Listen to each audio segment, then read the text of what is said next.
Direct selling की अगर मैं बात करूं तो इस व्यवसाय की शुरुआत सबसे पहले अमेरिका में अमेरिका में हुई थी 1855 में। 1855 में कंपनी शुरू हुई, JR ग्रेवियस डेवलपमेंट सॉर्थन, ठीक है। और इस कंपनी ने अमेरिका में काम शुरू किया। उसके बाद फिर 1883 में एक कंपनी शुरू हुई जो आज भी चल रही है, वोरवर्क, बहुत बड़ी कंपनी है, अच्छे लेवल पे है वोरवर्क्स। उसके बाद 1886 में फिर एक कंपनी शुरू हुई जो आज बहुत बड़े लेवल पे है, इंडिया की टॉप 3 कंपनियों में आती है, एवॉन प्रोडक्ट, बहुत बड़ी कंपनी है। कब शुरू हुई? आज से 100 साल से भी 140 साल पहले शुरू हुई। उसके बाद 1930 में एक कंपनी शुरू हुई, 1960 में एक कंपनी शुरू हुई, और ऐसे करते करते डायरेक्ट सेलिंग पिछले 150 सालों में आज कहां पहुंचा वर्ल्ड वाइड, वो सारे आंकड़े मैं आप लोगों के साथ शेयर करूंगा। आज डायरेक्ट सेलिंग इंडस्ट्री का जो आकार है पूरे वर्ल्ड वाइड, इंडिया में कुछ भी नहीं है, वर्ल्ड वाइड हम देखें कि जो म्यूजिक इंडस्ट्री है पूरी दुनिया में वो 15 बिलियन है, ठीक है। जो वीडियो गेम है, वीडियो गेम भी एक बहुत बड़ी इंडस्ट्री है जी, हजारों करोड़ रुपए वीडियो गेम बनाने वाले लोग, वीडियो गेम बनाने वाली कंपनियां कमाती हैं, वो 76 बिलियन है। मूवी इंडस्ट्री, जो फिल्में बनती हैं पूरी दुनिया में, फिल्म स्टार के पास भी बहुत सारा पैसा होता है ना, एक एक फिल्म का कितने कितने करोड़ देते हो, है ना जी। आज की रेट में इंडिया में जो फिल्में बनती हैं वो एक महीने में कितना बिजनेस करती हैं, है किसी को आइडिया? 100 करोड़ 200 करोड़ 100 करोड़ 200 करोड़ एक महीने में। अभी एक फिल्म लॉन्च हुई है 14 तारीख को, कौन सी लॉन्च हुई है, किसको पता है? लव आजकल। 10 करोड़ का बिजनेस किया एक दिन में उसने। अब वो 10-15 दिन फिल्म चलेगी, 15 दिन में 150 करोड़ क्रॉस हो जाएगी।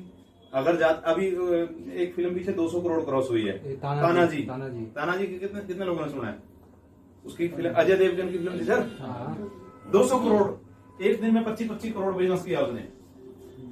तो वो इंडस्ट्री, इंडिया की बात नहीं कर रहा हूं, पूरी दुनिया में, इंडिया में तो है ही, पूरी दुनिया की फिल्म इंडस्ट्री जोड़ दो वो 88 बिलियन है।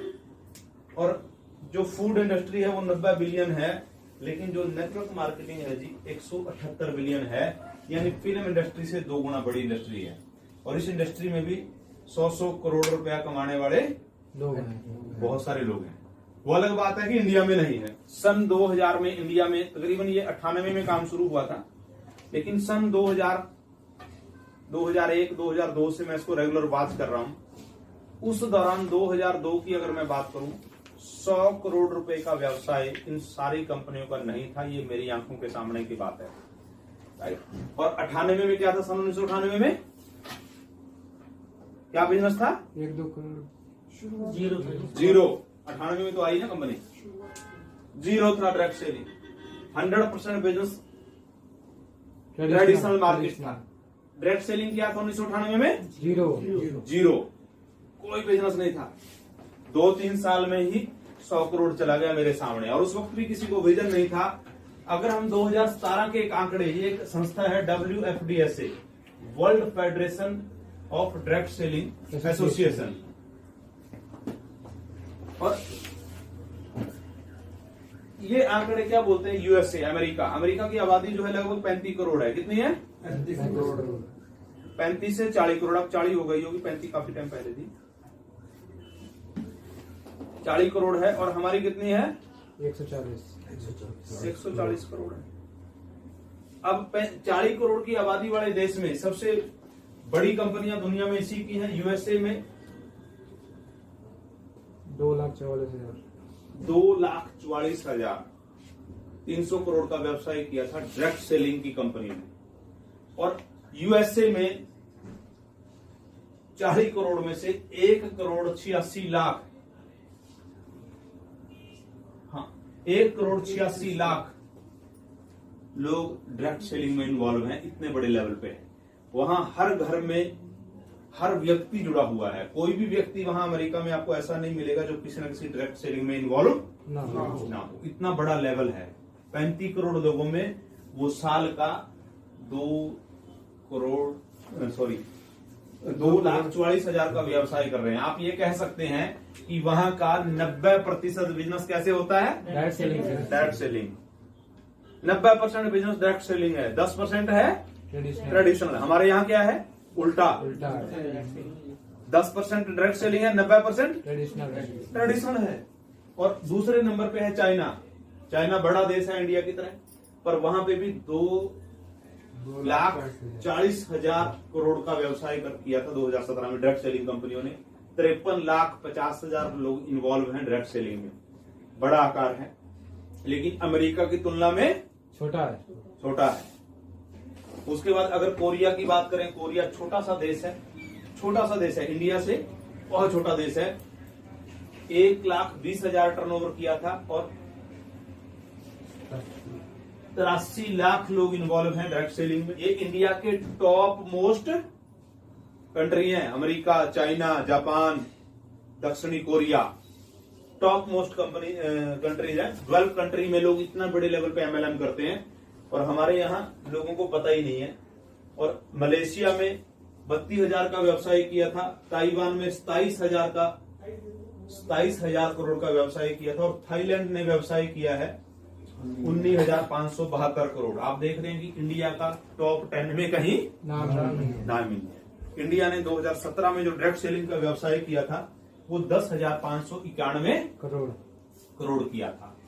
लेकिन मैं आपकी खुशखबरी के लिए बता दूं कि डायरेक्ट सेलिंग का जो व्यवसाय इंडिया में तकरीबन 15 से 20% की ईयरली ग्रोथ से इंक्रीज कर रहा है। 2019 का जो फाइनेंशियल क्लोज हुआ था उसमें 15,000 करोड़ का आंकड़ा डायरेक्ट सेलिंग पार कर चुका था। मैं ये कह सकता हूं कि डायरेक्ट सेलिंग का जो अभी तक जो आकार है, वो जो रिटेल शोरूम है इंडिया में, रिलायंस, बिग बाजार और वो ई कॉमर्स कंपनियां हैं जो वेलनेस और पर्सनल केयर बेचती हैं, उनसे ज्यादा डायरेक्ट सेलिंग कर रहा है अभी करंट की डेट में। बहुत बड़ा आकार है। यानी कि 100 करोड़ के व्यवसाय को मैंने देखा है भारत में, वो 15,000 करोड़ का हो गया। अब मैं एक सिंपल सी बात कहता हूं, जिन लोगों ने सन 2000 में ये कहा था कि ये 100 करोड़ की जो इंडस्ट्री है बहुत बड़ी हो जाएगी, ये 15,000 करोड़ हो जाएगी, अब जिन हमारे जैसे समझदार लोगों ने इस बात का यकीन नहीं किया वो पीछे रह गए, और जिन लोगों ने इस बात का यकीन किया आज वो लोग बहुत आगे निकल गए। 10 लाख, 20 लाख, 50 लाख, 10 लाख रुपया कमाने वाले लीडरों की डायरेक्ट सेलिंग में इंडिया में कोई वैल्यू नहीं है। दुनिया भर के लोग हैं जी इंडिया में, लेकिन उन लोगों के पास, उन लोगों ने इस बात का यकीन किया और हम लोगों को अभी यकीन हो गया। अब दिख गया ना, अब तो हो गया, तो करना पड़ेगा। हमारी आंखों के सामने आंकड़े, और हमने ये महसूस किया कि हमने पिछले 15 वर्षों में अगर हम लोग भी उन लोगों के पीछे लग जाते, उन लोगों का यकीन करके लगे रहते, शायद आज हम बहुत बड़े लेवल पे होते। लेकिन जिंदगी में रिग्रेट करना, पछताना सबसे बुरी चीज है। हम लोग किसी भी तरह पछतावे पे नहीं है। हम लोग हमेशा चलो जो भी हुआ अच्छा हुआ, अब करेंगे। और मैं आपको बता दूं कि इंडिया में FDSA as per FICCI and KPMG की रिपोर्ट ये बोल रही है direct sales in India will reach 64,500 crore by अगले 5 साल में। ये इंडस्ट्री 5 गुना 4 गुना होने वाली है, और ये सच्चाई है। अगले 5 सालों में इतने बड़े लेवल पे ग्रो होगा डायरेक्ट सेलिंग। क्यों होगा? क्योंकि देखिए क्या होगा, अमेज़न आया, फ्लिपकार्ट आया, बिग बाजार आया, रिलायंस आया, इसने क्या किया? इनके आने से क्या हुआ? लोगों का रोजगार खत्म हुआ या नहीं हुआ? बड़ी बड़ी कंपनियां आने से रोजगार खत्म हुआ। अब वो जो लोग हैं कहां पे जाएंगे? Direct selling. और जब डायरेक्ट सेलिंग में लोगों की संख्या बढ़ेगी और लोगों को समझ में आएगा कि अगर मैं ये टूथपेस्ट बिग बाजार से लेता हूं, मेरे को तो 2 रुपए सस्ता मिल जाएगा, और उस कंपनी को 50 रुपए चले जाएंगे। अगर मैं ये टूथपेस्ट वेलजन से लेता हूं, 2 रुपए महंगा मिल जाएगा, पर इस टूथपेस्ट का 70% पैसा मेरे को और मेरे साथ जुड़े आम लोगों में जाएगा। ये चीजें लोग समझ रहे हैं। 100 करोड़ से 15,000 करोड़ तभी आया। और फिक्की भारत सरकार की संस्था है, federation of Indian chamber of commerce and industry, consumer affair है। कंज्यूमर अफेयर भी बोल रहा है कि डायरेक्ट सेलिंग सबसे ज्यादा जो है कारोबार अगले 5 सालों में तय करेगा। और मैं आपको एक चीज बता दूं, इंडिया के आंकड़े अगर आप वर्ल्ड वाइड देखेंगे नीतू रानी, डायरेक्ट सेलिंग में 60% महिलाओं का कब्जा है। 60%।